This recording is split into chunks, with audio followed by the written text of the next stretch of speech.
Hello, and welcome to the Permission to Breathe podcast, a transformative space dedicated to providing a sanctuary where you can inhale deeply and exhale freely, embracing your grief journey unapologetically. I am your host, Dr. Tammy Isaac, here with you every Monday to offer comfort, guidance, and hope.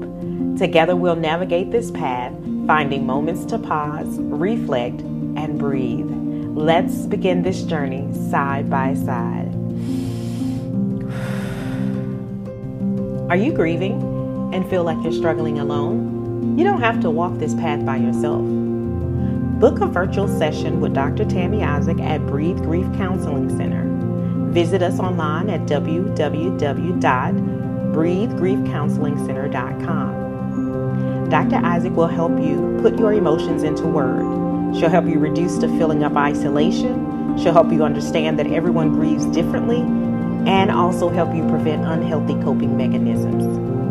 Take control of your life with world-class counseling sessions today with Dr. Tammy Isaac.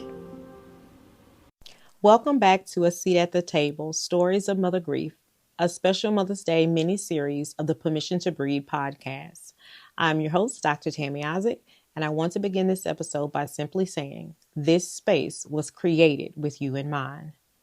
Mother's Day often shines bright with celebration, but for many women, it also casts a long, quiet shadow. And one of the deepest shadows it casts is for the mothers whose children are no longer here. There is no grief quite like the grief of a mother who has lost her child. It touches the deepest part of the soul. It rewrites your calendar, your identity, your motherhood. And yet what remains unshaken is love, unrelenting, undeniable, unending love. Today, you'll hear the powerful story of Rebecca Foster, a mother who knows that kind of grief all too well. At just the age of 21, Rebecca experienced what no mother should, saying goodbye to her 13-year-old son who died from leukemia. But what she carries today is not just sorrow, it's sacred strength. It's the memory of her son, held with deep love and honesty. It's the sound of a mother's heart learning how to keep beating in the silence. Before we listen to Rebecca's story, I want to say this to every listener, especially the mothers listening today who feel forgotten in their pain. You are still a mother. Even when the world doesn't see your grief, even when your arms are empty, even when your joy feels impossible, there is no expiration date on love, and there is no wrong way to grieve a child who is deeply missed. Now let's listen to Rebecca open her heart and invite us into her story. My grief journey began when my son Nathaniel was 5 years old and diagnosed with leukemia. He was a big brother, a brave soul, and a sweet little blonde-haired boy. He went through 2 rounds of chemo and passed when he was just 13 years old after a second relapse. When my grief journey began, it was overwhelmingly feeling lack of ever being able to touch him again, hug him again, love on, watch him grow up to be a man, to fall in love, to have children, or to even drive a car. And as time went on, because he passed in 2008, and my grief has changed to feelings of regret. Regretting not spending more time with him while he was here, not giving him everything that he ever wanted, regretting ever reprimanding him or even getting mad at him. In my experience, the worst part of grief is regret. Some moms have more and some have less. And I feel fortunate that mine is minimal just because of the way he passed. It was nobody's fault. It wasn't anything I could have done. And I feel for those mothers who feel those types of regrets. And I honor Nathaniel's memory by becoming a nurse. Through many years together fighting the disease and the effect of chemo that it had on him, he always wanted me to be the one to nurse his ailments or his symptoms. He'd always choose me over the nursing staff to complete tasks like giving him shots, giving him his meds, doing his wound care. And I took that as a compliment. And I was only 21 and when Nathaniel was diagnosed, so I spent most of my young adulthood in the hospitals. And after he died, I was lost. I didn't have a job or a purpose anymore. So I decided to go to nursing school after a few years of grieving. And I did try to be a pediatric oncology nurse, but it was just way too hard. But I also correlate numbers with Nathaniel. Animals. He loved cheetahs. And so every time I see a cheetah, I think of him. Or the number 42.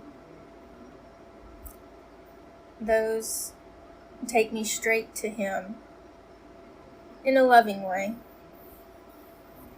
And then before he died, he bought me a necklace with his birthstone in it.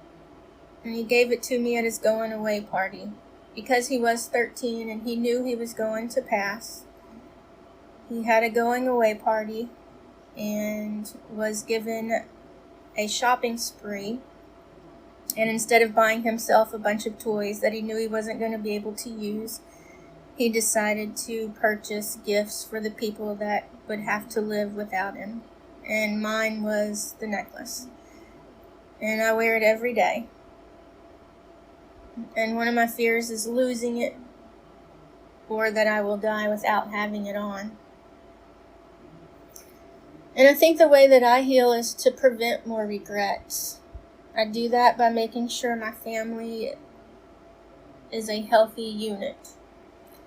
Nathaniel was big on family and his brothers, so to this day, once a month we get together and have Nathaniel Day. We celebrate his birthday by getting together and having cake and ice cream.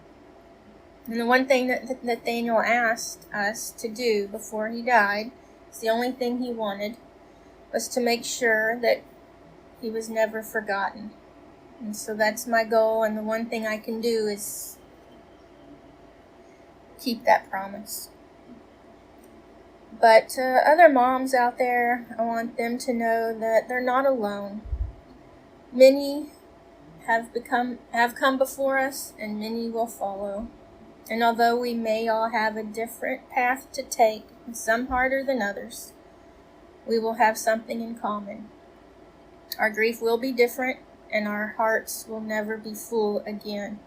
And in my experience, it doesn't get easier. I've just gotten really good at suppressing the pain. But I keep on living, and I hope that there is a place being prepared for our reunion. Today's episode is sponsored by Let the Church Grieve by Dr. Tammy Isaac, a compelling book that explores the often overlooked subject of grief within spiritual communities. Dr. Isaac combines personal antidotes with theological insights, providing a compassionate framework for understanding and addressing grief collectively. This book emphasizes the need for spiritual leaders to create safe spaces for mourning and guides congregations through the grieving process with faith and empathy. It's a must-read for anyone looking to support those experiencing grief within their spiritual communities. Grab your copy of Let the Church Grieve at www.drtammyisaac.com today and begin the journey towards healing and growth. Now back to our show. Thank you so much, Rebecca, for opening your heart and allowing us to witness your love and your grief, and the way that you carried your son's memory is very much powerful, and the way you continue to mother him even now is a sacred act. Now, to the mothers listening, maybe your story isn't exactly like Rebecca's, but you know what it feels like, the weight of loss in your bones. You know what it means to feel like the whole world just keeps spinning while yours have just completely stopped. And if you've ever lost a child, maybe you also know the burden of regret. Rebecca also talked about regret. She talked about the what ifs and the if onlys, those moments you wish you could go back and change. Maybe there are things you wish you said or things you wish you hadn't. Maybe you were angry or tired or just plain old simply human. And what I want you to know is this, that regret is normal. We all have it, but it doesn't define your love. You were doing the best you could in the most impossible situation. And God, who sees every tear, every intention, every exhausted act of love, absolutely understands that we're human. Your grief may carry some questions, but know that your love carries your truth. Rebecca also shared something that moved me deeply. She talked about how after her son died, she didn't know what to do. She didn't have a job to return to because her full-time job had been caring for her son. And when he was gone, she not only grieved him, I believe she grieved her rhythm, her identity, her sense of direction. And that is something so many grieving mothers face, but so few actually talk about. Like, what do I do now? Who am I without them? And where do I go from here? And the answer it's not simple, right? But what I've learned is this: grief is not something you get over. It's something you learn to carry and move forward with. And when you don't know what to do next, sometimes you just do the next right thing. You breathe, you cry, you sit still, you speak their name, you tell their story, you wake up tomorrow, right? And little by little, you find your footing again, not because grief is gone, but because love begins to guide you. Rebecca's son asked one thing of her family, of his family, before he died, and that was, "Don't forget me." I thought that was so powerful. And she hasn't. She talked about how she honors him in her work, how she became a nurse because of the care she provided for him, and how he always wanted her to do the work of what the nurse was supposed to be doing. So, in her words, in her way of being, she's honoring him. And that's not just remembrance. That's a type of resurrection. That's how love outlives the loss, right? We keep the love going. It doesn't die. So to the mothers listening today, your child is not forgotten. Their name absolutely still matters. And your grief, your questions, your quiet moments of sorrow, they are absolutely held in this space for you today. As we continue this conversation, I want to speak directly to the part of grief that doesn't always get named. It's the part that comes after the funeral, after the cards stop coming, after the meal stops showing up at the door and people go back to their lives. It's that hollow space where you're left wondering, now what? Who am I without my child? What do I do now that everything I knew revolved around their care, their schedule, their breath? When a parent loses a child, it's not just the loss of that life, it's the loss of the rhythm, of identity, of future plans that you had. It's the silence where noise used to be, and it's the absence in the everyday. As Rebecca so courageously shared, she didn't know what to do after her son died. She had no job to return to because caregiving was her job at the time. That had been her full-time calling, her heartbeat, her daily reason to rise. And when that ended, there was this aching question, like, who am I now? That question is a sacred question, I believe. It's not something to kind of rush past. It's something that you end up having to sit with, because the answer isn't found in productivity or performance. It's actually found in presence, right? And slowly in the honoring that you do.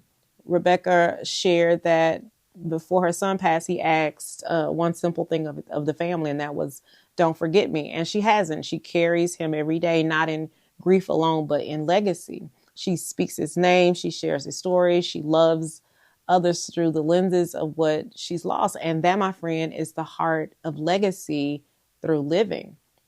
Now, when people talk about moving on, it implies detachment. For grieving parents, that suggestion feels a lot like betrayal. But healing doesn't mean forgetting, right? Healing means living in a way that includes the memory. Maybe that looks like creating a memorial corner in your house. Maybe it means donating to a cause connected to your child. Maybe it means journaling letters to them and cooking their favorite meal on their birthday. Or maybe on some days it simply means breathing and getting out of bed, right? There's no right way. There is only the honest way. And that honest way becomes sacred when we allow love to keep flowing even through the pain. You may not feel ready to do anything, and that's okay. This isn't a call to productivity, right, or performance. It's a reminder that even your being is sacred, okay? So if all you do is miss them deeply today, that's still love.